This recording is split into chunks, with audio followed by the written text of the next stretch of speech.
आज टाकासँगले हामी यता कमार जङ्गलमा आएको थियौँ बाहिरमा होइन यहाँनिर मौरी काट्ने कुरो हुँदैछ के कस्तो छ भनेर हामीले चेक गर्दै थियौँ तर अलिअलि चाखा चाहिँ छ जस्तो कुरो सुन्नमा आएर हामीले चाहिँ यहाँ मौरीलाई पुरा चेकिङ हुँदैछ है के कस्तो कतिवटा टुटाउनु अब उठाउने हो होइन फुलाउरो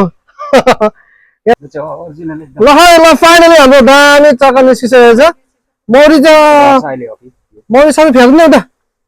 अथामा त्यो बोके क्या हो खै बच्चा हो बच्चा उड्दैन के बच्चा मर्छ नि त्यही झार्नु पर्थ्यो क्या मौरी त धेरै हुर्किएछ यस्तो छ है साथी हाम्रो मौरी चाहिँ लास्टै एकदमै एक्टिभ भएर अघि लागिसकेको छ होइन भइसक्यो खै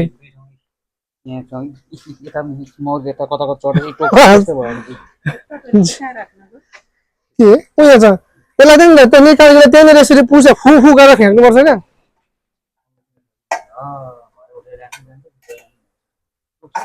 टोकमा सानो भुनभुन गरिरहेको छैन ल अहिले चाहिँ हाम्रो दुईजनाले पुरै किस खाइदिइसकेको छ ढाड दुखेर बिजोक यार दाइको हातमा टोकेको होइन मेरो चाहिँ पिठोमा के भन्छ पछाडि ढाडलाई ढाडमा टोकेर यस्तो दुखिरहेछ न यत्रो सुनिसक्यो यार त्यसलाई मौरी चाहिँ टकटकाउनु टक्का टन्नै छ लगाएको चाहिँ होइन तर निकाल्ने अप्ठ्यारो उतापट्टिको ढुका चाहिँ फिक्स बन्द गर्नु भएको रहेछ त्यो भएर अलिकति गाह्रो भयो त्यसलाई चाहिँ हामीले गोबरले लिपेर टक्क हल्का अडाउनु मात्रै पर्थ्यो चाखा त ठुल्ठुलै छ होइन त्यो चाहिँ हामी तपाईँहरूलाई मेन हाम्रो यो मेन अड्डाभित्र हामी तपाईँलाई लाँदैछौँ होइन यस्तो छ यहाँभित्र चाहिँ आम्मा सिधा सिधा त्यसरी होइन सिधा सिधा आम्मा जुम गर्दा भइहाल्छ त खतरा छ है कतिवटा छ अब चाखा त खोइ कति छ चाखा यसो ल केटा सबै हुर्किहाल्छ नि अलिकति ढिलो भयो कि सबै भइसकेको छ यार हुर्किएर क्या एक महिना जस्तो अगाडि भयो है 10-15 दिन अगाडि भएको भए दामी मह 15-20 दिन अगाडि भयो चाहिँ दामी हुने रहेछ सबै टोलीहरूले आफैले खाइसकिसकेको छ अनि बच्चा पनि हुर्किसकेको छ होइन त्यही पनि हामीले अलिअलि रडपल निकाल्दैछौँ एकदमै दामी लगाएको रहेछ लगाउनु चाहिँ अलिकति अप्ठ्यारो भयो क्या निकाल्नु चाहिँ पल्लोपट्टि हाम्रो ब्लक भएको छ काँटीले ठोकेर त्यसलाई चाहिँ अलिकति गलत भएछ हामीले त्यहाँलाई गोबरले लिप्नु पर्दै थियो मौरी चाहिँ अति नै धेरै रहेछ अरे यहाँनिर धेरै हुर्काएर पनि होला मौरी धेरै छ जनसङ्ख्या यिनीहरूको रानी एउटै त होला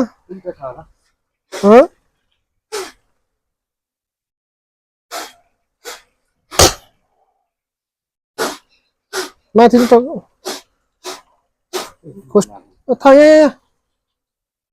टोक्दैन हौ चेप्टिने चाहिँ भएन क्या यसलाई असर चाहिँ गर्नु भएन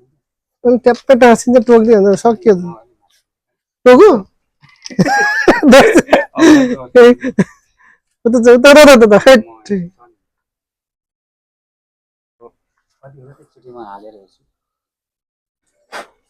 खै कति छ म टन्नै छ आमामा यो हो नि त म ल कस्तो छ खोइ एक्लो हेर्छु यस्तो छ हाम्रो चाहिँ अब त कतिवटा बाँकी छ एक दुईवटा यसो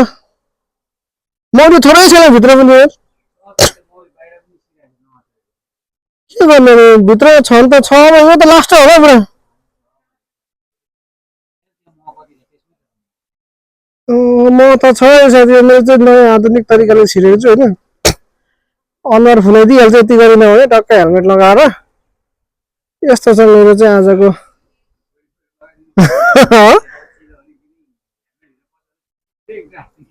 हो र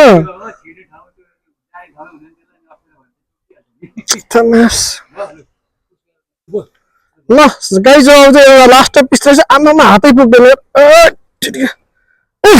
नटोके निकालो निकालो केटाले निकाल्यो ल फाइनली ल रोल पो हो साथीहरु रोल पो अब चाहिँ यसलाई छोडिदिनुपर्छ किनभने सकिसकेको छ यो टोकेर फुलाइदिइसक्यो इ यस्तो हुन्छ केटा साथी हो मौरीको खिल चाहिँ अहिले टोकेको अवस्था दाइको अर्को पनि यस्तो छ खिल रिसाएन यता चाहिँ यसको खिल यत्रो सुई जस्तो हुन्छ है यहाँ चाहिँ सुई ल जस टन्नै रहेछ नि हुन त ख्याल ख्यालमा यत्रो निकालियो हो यहाँ पनि चाहिँ यो चाहिँ पुरै अर्ग्यानिकै गाई छ पुरै अर्ग्यानिक यस्तो दामी चाखा छ छप छप परेको हो यहाँनिर 2 आरी 3 आरी 3 ठाल 1 आरी भयो अब यसलाई चाहिँ झ्याप्पसँगले ढाड दुखेको सुकेको हैन लड्केको मड्केको अब झ्याप्पा हानेपछि यो चाहिँ लोकल भएकोले गर्दाखेरि अर्ग्यानिक भएकोले गर्दा दामी काम गर्छ एकदम प्योर हो यो चाहिँ हैन मेरो यहाँ ढाडमा एक ठाउँ यहाँ हातमा एक ठाउँ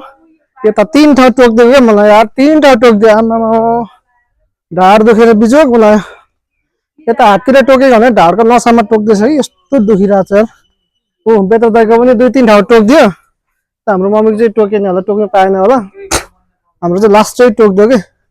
केही छैन टोके अनुसारको अब म पनि निस्क्यो हैन यसो चेकचाक गर्छु भन्दा भन्दै राम्रै म निस्क्यो अब यसलाई फिनिसिङ गर्नुपर्ने हुन्छ कति छ खै हेर्दिनु ए बबाल छ है दामी फोटो होइन यो त भिडियो हो नि ल साथी त्यही अहिले चाहिँ हामीले टक्क काटिसकेको छौँ अब झुम्रो सकिसकेको छ अनि अब हामी टक्क निस्किनु पर्यो यता बुढोको पनि यता अनुहार सुलाइदिएको छ होइन मेरो चाहिँ ढाड सुलाइदिएर यता हात पनि सुन्नेको छ यस्तै भयो अब चाका साका पनि खाइयो होइन एकदमै दामी भयो अब चाहिँ हामी निस्किन आँटेको लगाइ चाहिँ त्यही हो सबैले माया देखाउनु पर्यो माया गर्नु पर्यो है यही चाहिँ भिडियोलाई लाइक सेयर सब्सक्राइब गरेर नबिर्सिनु होला भन्दै आजको